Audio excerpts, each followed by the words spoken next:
जय हिंद दोस्तों। स्वागत है आपका चित्रकला एजुकेशन यूट्यूब चैनल में। आज स्टार्ट करते हैं बिहार एसएससी का प्रैक्टिस सेट नंबर 2। खानवा का युद्ध और राणा सांगा के बीच लड़ा गया था। खानवा का युद्ध जो था वह बाबर और राणा सांगा के बीच लड़ा गया था। खानवा का युद्ध 1527 ईस्वी में लड़ा गया था। खानवा के युद्ध में बाबर विजय प्राप्त कर भारत में मुगल वंश को स्थिरता प्रदान किया। बाबर ने 4 युद्ध लड़ा था। बाबर का पहला जो युद्ध था वह पानीपत का पहला युद्ध था। वह पानीपत का पहला युद्ध 1526 ईस्वी में बाबर और इब्राहिम लोदी के बीच हुआ था तथा खानवा का युद्ध जो था दूसरा, यह राणा सांगा और बाबर के बीच लड़ा गया था 1527 ईस्वी में तथा चंदेरी का युद्ध जो था वह 1528 ईस्वी में मेदिनी राय और बाबर के बीच हुआ था तथा घाघरा का युद्ध जो था वह 1529 ईस्वी में महमूद लोदी और बाबर के बीच हुआ था। औरंगजेब ने की उपाधि के दौरान मुगल साम्राज्य पर शासन किया। औरंगजेब ने 1658 से 1707 ईस्वी की अवधि के दौरान मुगल साम्राज्य पर शासन किया। औरंगजेब ने अपना राज्य अभिषेक 2 बार करवाया था। पहला राज्य अभिषेक 1658 ईस्वी में आगरा में करवाया था, जबकि दूसरा राज्य अभिषेक 1659 ईस्वी में दिल्ली में करवाया था। औरंगजेब का जन्म जो था वह गुजरात के दोहाद नामक स्थान पर हुआ था। औरंगजेब के गुरु मीर मुहम्मद हकीम थे। यूएस का राष्ट्रीय खेल कौन सा है? यूएस का राष्ट्रीय खेल जो है वह बेसबॉल है। बेसबॉल सबसे पहले 1846 ईस्वी में इंग्लैंड में खेला गया था। स्कॉटलैंड का राष्ट्रीय खेल जो है वह रग्बी फुटबॉल है। राजस्थान का राष्ट्रीय खेल जो है वह बास्केटबॉल है। भारतीय संविधान के निम्नलिखित अनुच्छेदों में से कौन सा राष्ट्रीय अनुसूचित जाति आयोग से संबंधित है? अनुसूचित जनजाति आयोग का संबंध जो है वह 338 ए से है। 65वां संवैधानिक संशोधन अधिनियम 1990 द्वारा राष्ट्रीय अनुसूचित जाति और अनुसूचित जनजाति आयोग बनाया गया, परंतु फिर इसे 89वां संवैधानिक संशोधन अधिनियम 2003 द्वारा राष्ट्रीय अनुसूचित जाति आयोग और राष्ट्रीय अनुसूचित जनजाति आयोग पृथक किया गया। अनुच्छेद 338 बी के अंतर्गत राष्ट्रीय पिछड़ा वर्ग आयोग का प्रावधान किया गया तथा 102वां संवैधानिक संशोधन अधिनियम 2018 के द्वारा राष्ट्रीय पिछड़ा वर्ग आयोग को संवैधानिक दर्जा दिया गया। राष्ट्रीय पिछड़ा वर्ग आयोग का गठन की बात करें तो राष्ट्रीय पिछड़ा वर्ग आयोग का गठन जो था वह 1993 ईस्वी में किया गया था। भारत में आकस्मिकता निधि का संरक्षक कौन होता है? भारत में आकस्मिकता निधि का संरक्षक जो है वह राष्ट्रपति होता है। अनुच्छेद 267 के अनुसार संसद को आकस्मिकता निधि स्थापित करने की शक्ति का प्रावधान है। आकस्मिकता निधि से पैसा निकालने के लिए संसद से इजाज़त की जरूरत नहीं पड़ती है। आकस्मिकता निधि के लिए 500 करोड़ राशि का प्रावधान था, जिसे बढ़ाकर बजट 2021-22 में 30,000 करोड़ का प्रावधान कर दिया गया है। भारतीय राष्ट्रीय कांग्रेस का लाहौर अधिवेशन कब आयोजित किया गया था, जहां बैठक में उपस्थित सभी ने 26 जनवरी को स्वतंत्रता दिवस के रूप में मनाने का संकल्प लिया था। भारतीय राष्ट्रीय कांग्रेस का लाहौर अधिवेशन 31 दिसंबर 1929 में आयोजित किया गया था, जहां बैठक में उपस्थित सभी ने 26 जनवरी को स्वतंत्रता दिवस के रूप में मनाने का संकल्प लिया था। 26 जनवरी 1930 को संपूर्ण भारत में सर्वप्रथम स्वाधीनता दिवस मनाया गया था। दिसंबर 1929 में कांग्रेस का अधिवेशन लाहौर में हुआ था, जिसकी अध्यक्षता पंडित जवाहरलाल नेहरू के द्वारा की गई। सम्मेलन में 31 दिसंबर 1929 की मध्य रात्रि को रावी नदी के तट पर कांग्रेस के अध्यक्ष पंडित जवाहरलाल नेहरू ने भारतीय स्वतंत्रता का प्रतीक तिरंगा झंडा, पूर्ण स्वराज, वंदे मातरम तथा इनकलाब जिंदाबाद के नारे के बीच फहराया, जिन्होंने भारत में लोगों की योजना तैयार की। एम.एन. राय ने भारत में लोगों की आर्थिक योजना एक तैयार की। 1945 में श्री एम.एन. राय ने जन योजना बनाया था। भारत में पहली आर्थिक जनगणना 1977 में प्रारंभ की गई थी। राष्ट्रीय नियोजन समिति का गठन जो था वह 1938 ईस्वी में किया गया था। 1938 में जवाहरलाल नेहरू द्वारा किया गया, जबकि 1950 में जयप्रकाश नारायण ने सर्वोदय योजना प्रकाशित की थी। संयुक्त राष्ट्र द्वारा पर्यावरण एवं विकास परियोजना घोषणा को मंजूरी किस वर्ष दी गई थी? संयुक्त राष्ट्र पर्यावरण एवं विकास परियोजना घोषणा को मंजूरी जो दी गई थी वह वर्ष 1992 में दी गई थी। संयुक्त राष्ट्र 1945 में स्थापित एक अंतर्राष्ट्रीय संगठन है। स्टॉकहोम सम्मेलन जो हुआ था वह वर्ष 1972 में हुआ था तथा लंदन कन्वेंशन भी 1972 में ही हुआ था। वियना सम्मेलन 1985 में हुआ था तथा मॉन्ट्रियल सम्मेलन जो था वह 1987 ईस्वी में हुआ था। यूएन पर्यावरणीय गतिविधियों का समन्वय करने वाला अंतर्राष्ट्रीय संगठन कौन सा है? यूएन पर्यावरणीय गतिविधियों का समन्वय करने वाला अंतर्राष्ट्रीय संगठन जो है वह संयुक्त राष्ट्र पर्यावरण कार्यक्रम है। भारत के पूर्वी तट में ज़्यादातर किस प्रकार की मिट्टी पाई जाती है? भारत के पूर्वी तट में ज़्यादातर जलोढ़ प्रकार की मिट्टी जो है वह पाई जाती है। जलोढ़ मिट्टी भारत की प्रमुख मिट्टी है। नाइट्रोजन और फास्फोरस का जलोढ़ मिट्टी में कमी पाई जाती है। जलोढ़ मिट्टी बहुत उपजाऊ मिट्टी होती है तथा जलोढ़ मिट्टी को दो भागों में बांटा गया है, एक बांगर है और दूसरा जो है वह खादर है। नवीन जलोढ़ मिट्टी को खादर मिट्टी कहते हैं तथा पुरानी जो होती है जलोढ़ मिट्टी उसे बांगर कही जाती है।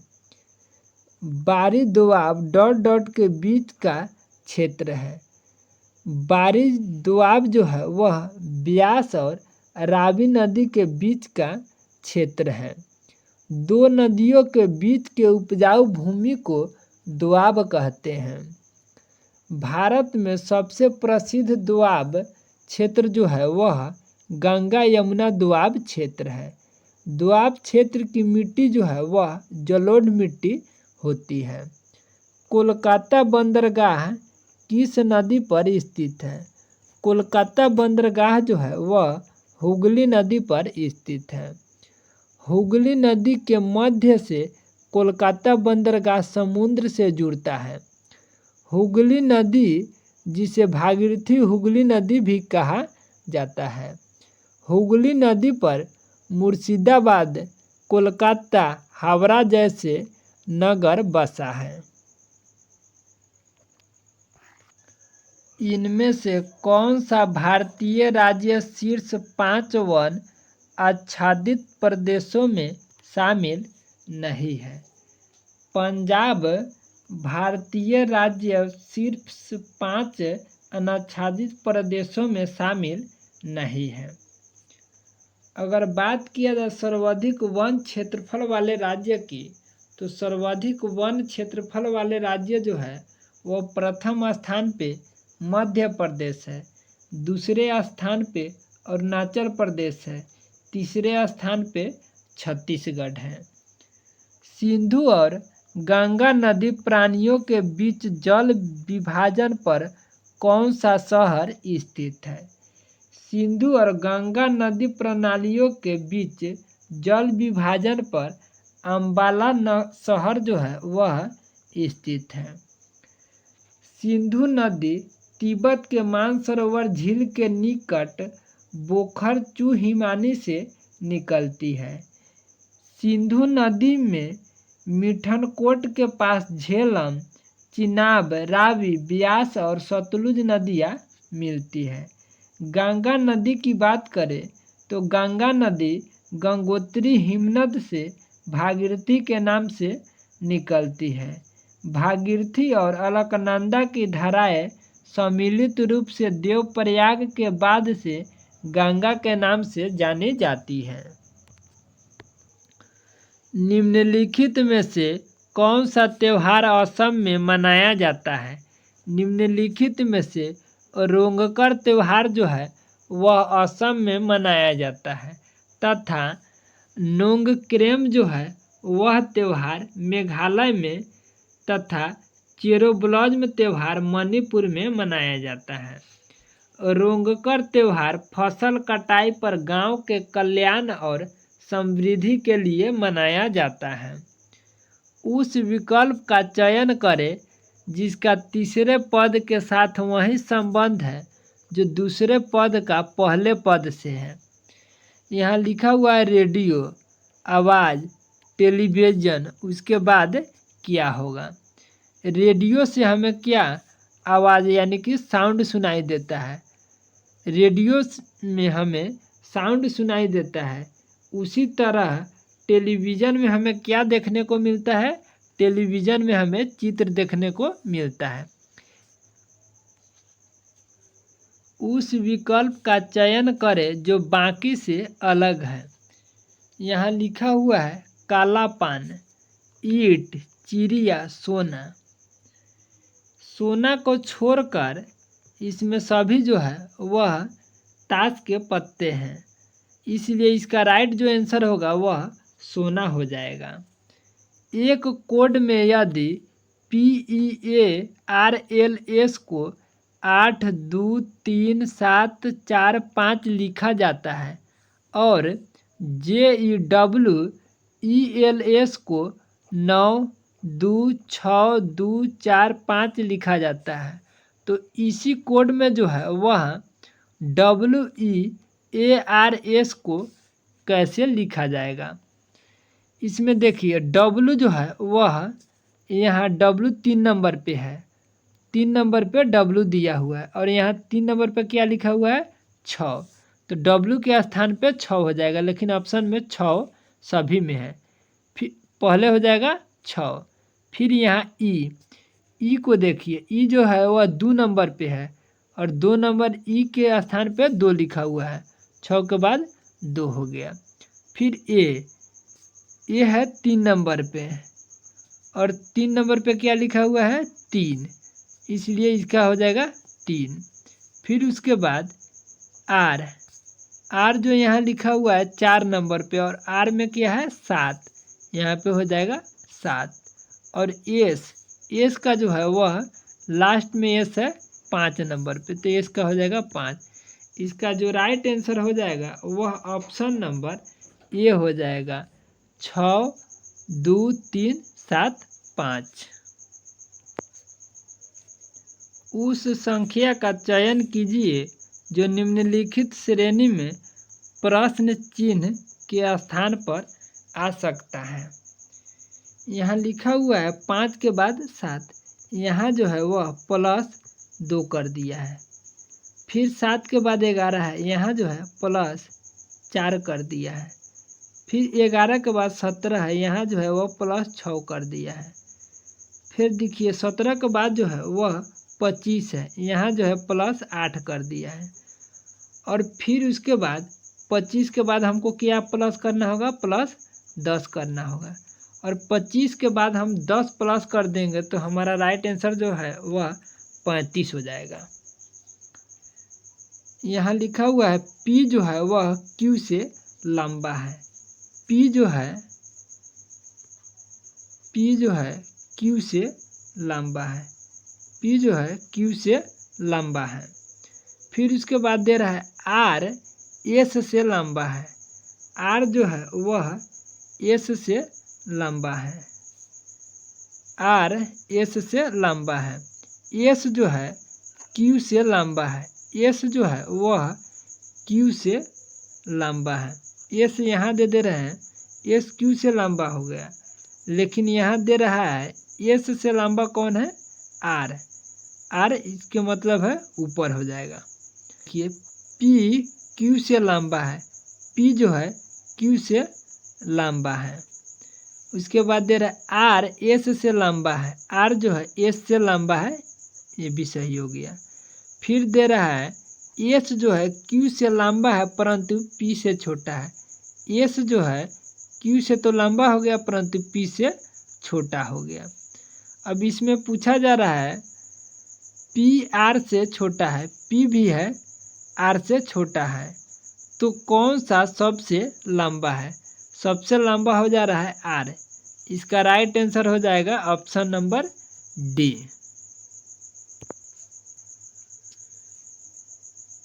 चार शब्द दिए गए हैं जिसमें से 3 शब्द किसी तरह से संगत है और एक असंगत है। असंगत का चयन कीजिए। यहाँ दिया हुआ है सेकेंड, मिनट, घंटा। सेकेंड, मिनट, घंटा जो है ये सभी समय को छोड़कर अन्य सभी समय की इकाई है। इसलिए इसका राइट जो आंसर हो जाएगा वो ऑप्शन नंबर बी, समय हो जाएगा। उस वेन आरेख का चयन करें जो वर्गों के दिए गए समूह के बीच के संबंध को सर्वोत्तम ढंग से निरूपित करता है। यहाँ बैडमिंटन है, गेंद है, खेल कूद है।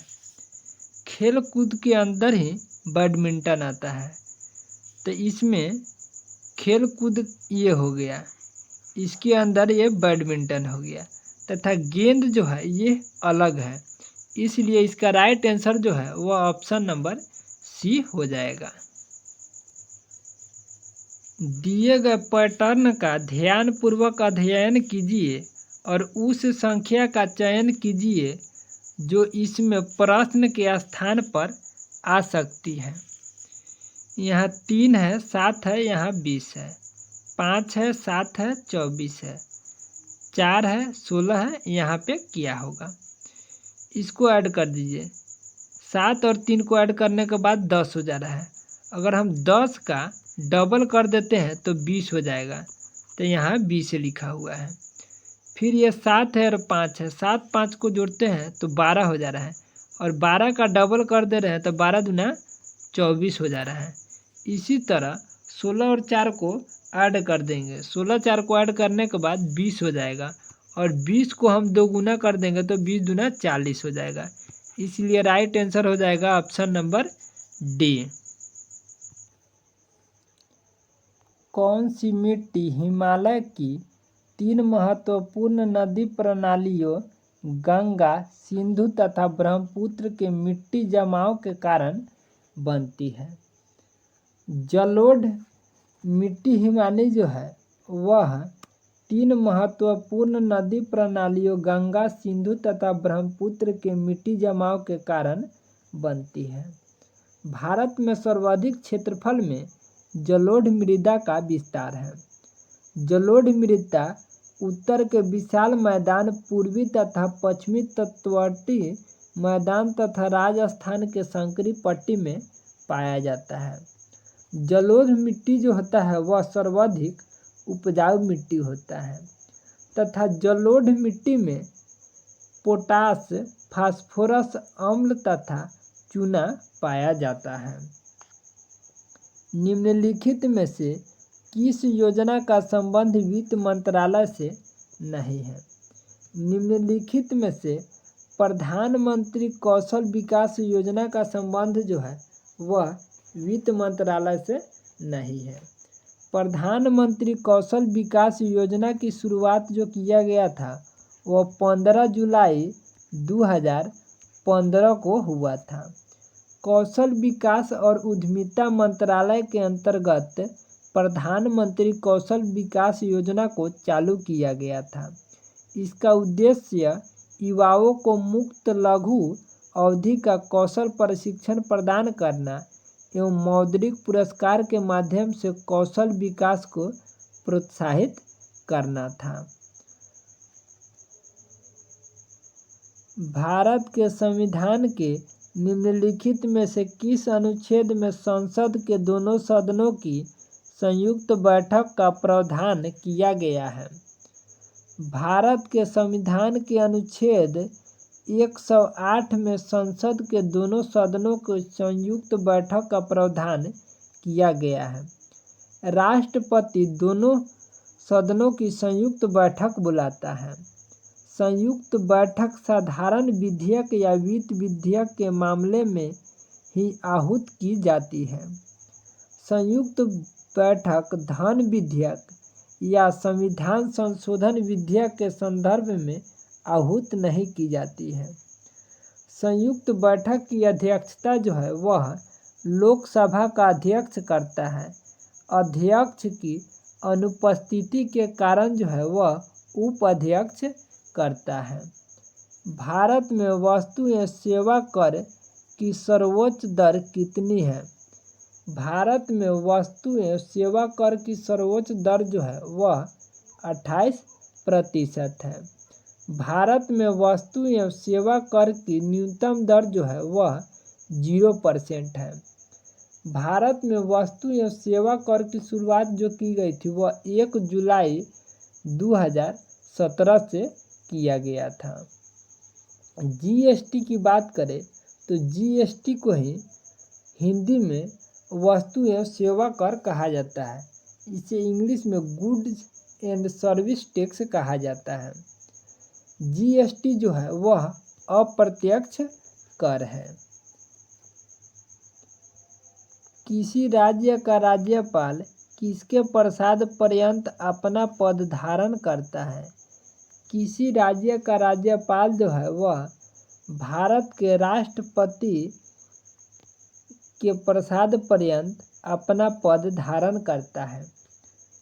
बात करें राज्यपाल की तो राज्यपाल की नियुक्ति जो है वह राष्ट्रपति द्वारा की जाती है। राज्यपाल राज्य का कार्यकारी प्रमुख होता है जिसे संवैधानिक मुखिया भी कहा जाता है। राज्यपाल केंद्र सरकार के प्रतिनिधि के रूप में कार्य करता है। अनुच्छेद 155 के द्वारा राज्यों के राज्यपालों की नियुक्ति की जाती है। 7वें संविधान संशोधन अधिनियम द्वारा 1956 के तहत एक व्यक्ति 2 या 2 से अधिक राज्यों का राज्यपाल नियुक्त किया जा सकता है। नकटी डैम पक्षी अभयारण्य बिहार के किस जिले में है? नकटी डैम पक्षी अभयारण्य बिहार के जमुई जिले में है। इस अभयारण्य की स्थापना जो है वह वर्ष 1987 ईस्वी में की गई थी। जमुई जिला में नागी डैम पक्षी अभयारण्य भी है। वन्यजीव संरक्षण अधिनियम 1972 की धारा 18 के अनुसार 25 फरवरी 1984 को पक्षी अभयारण्य घोषित किया गया था। बिहार विधानसभा के प्रथम उपाध्यक्ष कौन थे?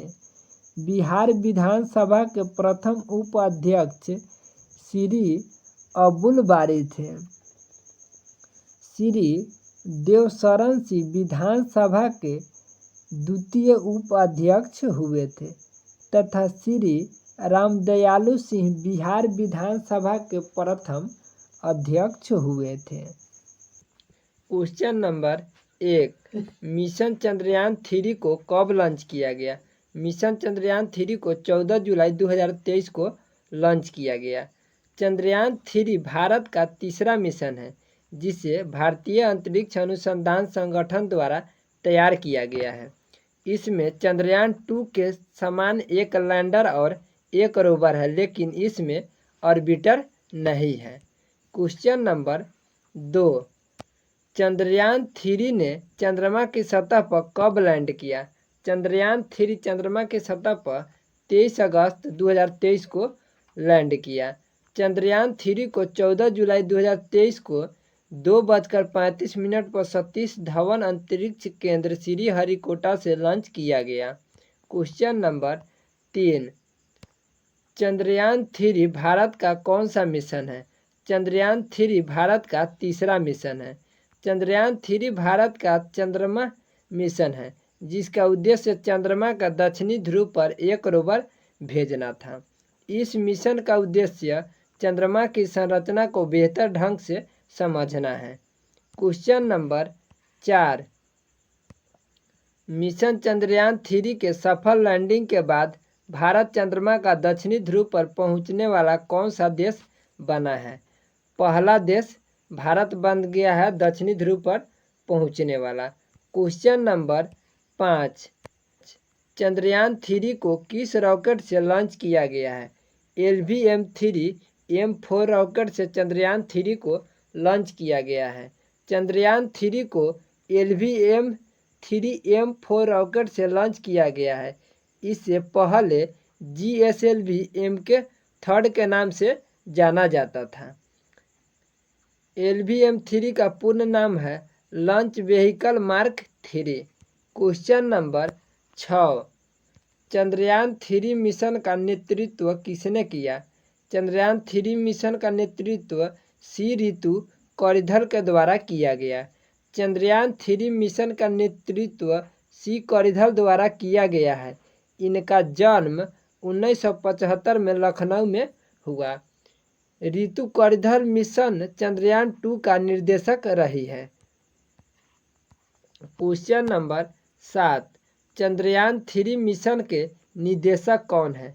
चंद्रयान 3 मिशन के निदेशक मोहन कुमार है। एसोसिएशन मिशन निदेशक सी नारायणन है। परियोजना निदेशक पी वीर मधुवेल है। वाहक निर्देशक विजू सी थॉमस है। क्वेश्चन नंबर 8, चंद्रयान 3 लॉन्च करने में कुल कितना खर्च आया? 615 करोड़ का खर्च आया चंद्रयान 3 को लॉन्च करने में, और चंद्रयान 1 का कुल खर्च 386 करोड़ आया था, और चंद्रयान 2 में कुल खर्च 978 करोड़ आया था। क्वेश्चन नंबर 9, मिशन चंद्रयान 3 को कहाँ से लॉन्च किया गया? सतीश धवन अंतरिक्ष केंद्र श्रीहरिकोटा आंध्र प्रदेश से लॉन्च किया गया। क्वेश्चन नंबर 10, चंद्रयान 3 को कहाँ लैंड करना है? चंद्रयान 3 को चंद्रमा का दक्षिणी ध्रुव पर लैंड करना है। क्वेश्चन नंबर 11, चंद्रयान 3 को किस देश ने लॉन्च किया? भारत ने चंद्रयान 3 को लॉन्च किया। इसरो का फुल फॉर्म है इंडियन स्पेस रिसर्च ऑर्गेनाइजेशन तथा इसे हिंदी में भारत अंतरिक्ष अनुसंधान संगठन कहा जाता है। क्वेश्चन नंबर 12, भारतीय अंतरिक्ष अनुसंधान संगठन का स्थापना कब हुआ? 15 अगस्त 1669 को हुआ। Question number 13, rocket man of India का नाम से किसे जाना जाता है? के शिवन को रॉकेट मैन ऑफ इंडिया का नाम से जाना जाता है। Question number 14, rocket women of India का नाम से किसे जाना जाता है? रितु कौरिधल को रॉकेट वुमेन ऑफ इंडिया के नाम से जाना जाता है। Question number 15, moon of India के नाम से किसे जाना जाता है? मरियम सामी अन्नादुरई को मून ऑफ इंडिया के नाम से जाना जाता है। क्वेश्चन नंबर 16, चंद्रयान 3 में ऑर्बिट के बजाय क्या लगाया गया है? चंद्रयान 3 में ऑर्बिट के बजाय स्वदेशी प्रोपल्शन मॉड्यूल लगाया गया है। चंद्रयान 3 में ऑर्बिटर नहीं है।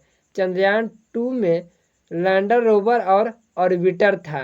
चंद्रयान 3 के लिए ऑर्बिटर नहीं बनाया गया है। चंद्रयान 2 का ऑर्बिटर पहले ही ऑर्बिट में मौजूद है। ज़रूरत पड़ने पर इसी का इस्तेमाल किया जाएगा। क्वेश्चन नंबर 17, चंद्रयान 3 मिशन में इस्तेमाल हुआ रॉकेट का कुल वजन कितना था? लगभग 3900 किलोग्राम था। क्वेश्चन नंबर 18, चंद्रमा का दक्षिणी ध्रुव क्षेत्र की सतह पर सॉफ्ट लैंडिंग कौन करेगा? विक्रम लैंडर चंद्रमा का दक्षिणी ध्रुव पर सॉफ्ट लैंडिंग करेगा। क्वेश्चन नंबर 19, चंद्रयान 3 के लिए प्रमुख रॉकेट इंजन का नाम क्या है? CE-20 क्रायोजेनिक इंजन नाम है। क्वेश्चन नंबर 20, चंद्रयान 3 में कितने मॉड्यूल है? चंद्रयान 3 में 3 मॉड्यूल है। चंद्रमा 3 के लैंडर में 4 थ्रोटल सक्षम इंजन है। क्वेश्चन नंबर 21, इसरो का मुख्यालय कहाँ है? बेंगलोर कर्नाटक में इसरो का मुख्यालय है। क्वेश्चन नंबर 22, चंद्रयान 3 भारत का चंद्रमा के लिए कौन सा मिशन है? चंद्रयान 3 भारत के लिए चंद्रमा का तीसरा मिशन है। क्वेश्चन नंबर 23, मिशन चंद्रयान 3 की थीम क्या है? Science of the moon mission Chandrayaan 3 की थीम है। क्वेश्चन नंबर 24, मिशन चंद्रयान 3 के लैंडर का नाम क्या है? विक्रम मिशन चंद्रयान 3 के लैंडर का नाम है। क्वेश्चन नंबर 25, मिशन चंद्रयान 3 के रोवर का नाम क्या रखा गया है? प्रज्ञान मिशन चंद्रयान 3 के रोवर का नाम रखा गया है। क्वेश्चन नंबर 26, वर्तमान इसरो के अध्यक्ष कौन है? सोमनाथ वर्तमान में इसरो के अध्यक्ष है। क्वेश्चन नंबर 27, चंद्रयान 1 कब लॉन्च किया गया था? 22 अक्टूबर 2008 को चंद्रयान 1 को लॉन्च किया गया था। क्वेश्चन नंबर 28, चंद्रयान 1 को किस रॉकेट से लॉन्च किया गया? PSLV XLC-11 से लॉन्च किया गया चंद्रयान 1 को। क्वेश्चन नंबर 29, चंद्रयान 1 के लॉन्चिंग के समय इसरो के अध्यक्ष कौन थे? जी माधवन चंद्रयान 1 के लॉन्चिंग के समय इसरो के अध्यक्ष थे। क्वेश्चन नंबर 30, चंद्रयान 2 को कब लॉन्च किया गया? 22 जुलाई 2019 को चंद्रयान 2 को लॉन्च किया गया। क्वेश्चन नंबर 31, चंद्रयान 2 को किस रॉकेट से लॉन्च किया गया था? GSLV मार्क 3 रॉकेट से चंद्रयान 2 को लॉन्च किया गया था। क्वेश्चन नंबर 32, भारत ने पहला रॉकेट कब लॉन्च किया था? 21 नवंबर 1963 में भारत ने अपना पहला रॉकेट लॉन्च किया था। क्वेश्चन नंबर 33, चंद्रमा की सतह पर उतरने वाला प्रथम मानव अंतरिक्ष यान कौन था? अपोलो 11 चंद्रमा की सतह पर उतरने वाला प्रथम मानव अंतरिक्ष यान था। क्वेश्चन नंबर 34, चंद्रमा पर कदम रखने वाला प्रथम व्यक्ति कौन था? नील आर्मस्ट्रांग चंद्रमा के सतह पर पैर रखने वाला प्रथम व्यक्ति था। क्वेश्चन नंबर 35, भारत में अंतरिक्ष कार्यक्रम कब शुरू हुआ? 1962 में भारत में अंतरिक्ष कार्यक्रम शुरू हुआ। क्वेश्चन नंबर 36, भारतीय अंतरिक्ष कार्यक्रम के जनक किसे कहा जाता है? विक्रम साराभाई को भारतीय अंतरिक्ष कार्यक्रम के जनक कहा जाता है। क्वेश्चन नंबर 37, अंतरिक्ष में जाने वाला प्रथम भारतीय कौन था? राकेश शर्मा अंतरिक्ष में जाने वाला प्रथम भारतीय था। क्वेश्चन नंबर 38, चंद्रमा पर मानव भेजने वाला प्रथम देश कौन था? संयुक्त राज्य अमेरिका चंद्रमा पर मानव भेजने वाला प्रथम देश था। नंबर 39, अंतरिक्ष में प्रवेश करने वाली प्रथम भारतीय महिला कौन थी? कल्पना चावला अंतरिक्ष में प्रवेश करने वाली प्रथम भारतीय महिला थी।